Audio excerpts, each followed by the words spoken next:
Hey everyone, Kev Anderson from the Story Edge. Wanted to share a lesson that my dad taught me about business storytelling.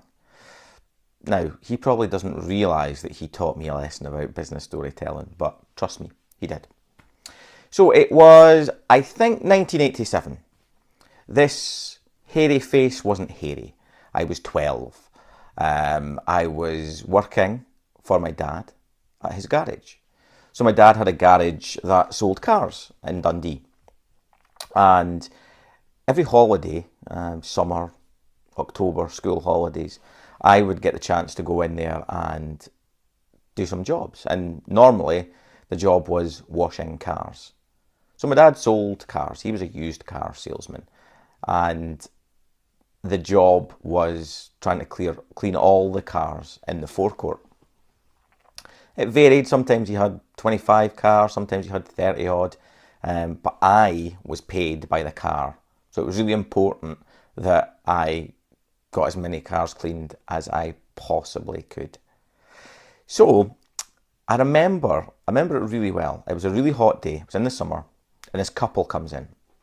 And they're a younger couple, and they're looking at cars and have a look around. And then they're focusing on one car. It was a Ford Fiesta, which, again, 1987, you can picture how Ford Fiestas looked back then. So they had a look and they were getting more and more animated and more excited about this Ford Fiesta. You could see that they were thinking this could be the car for them. Now, just so happened, a few minutes later, my dad comes out. Now, the critical thing in the story is, he didn't come out to see them. He came out to see me, to see how I was getting on. Basically, to see if I was doing a good enough job to merit payment, I think. So he came out and he had a little word with me, had a look at the cars and kind of nodded or smiled his approval. So it was good, I was getting paid. And then he just happened to say to the couple, turn to the couple, and you could see the couple's kind of body language change. They've been quite relaxed, quite animated, quite excited about getting this car, about possibly it could be their car. And then they saw my dad. Clearly my dad, they'd identified that he was a used car salesman.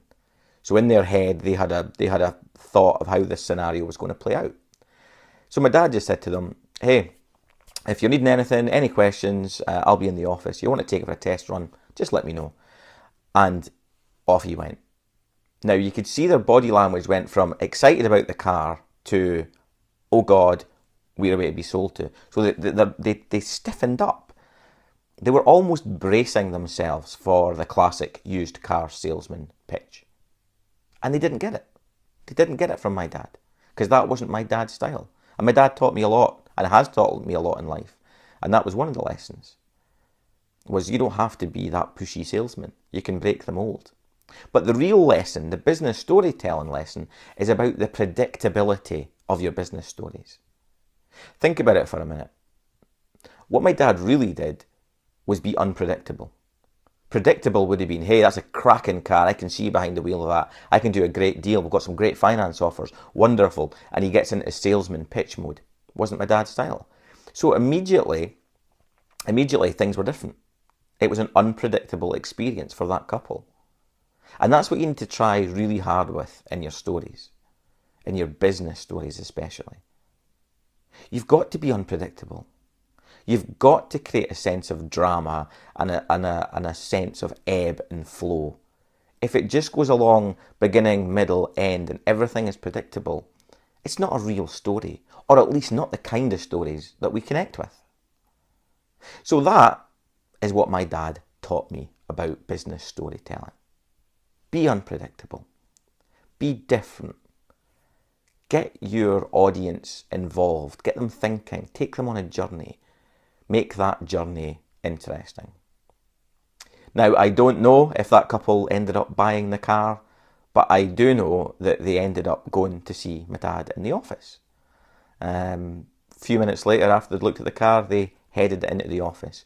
Now, again, I don't know whether they bought the car, don't know if they took it for a test run, but they wouldn't have done that if my dad had been predictable. So that's my challenge for you folks.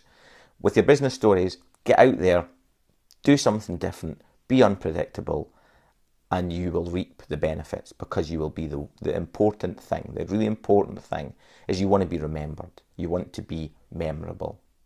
So go and try it. Have a look at maybe a story you've told, or is there an anecdote that you kind of use and it's a little bit predictable? Find a way of changing it. Find a way of showing that you can tell a story in a unique and a different way. That's all for just now. If you do this and you have a shot and you try and write a story for your business that is unpredictable, then share it. Share it with me, and I'll share it with my audience. Thanks very much for watching, and I'll be back again soon with another business storytelling tip. Until then, away you go and make some stories.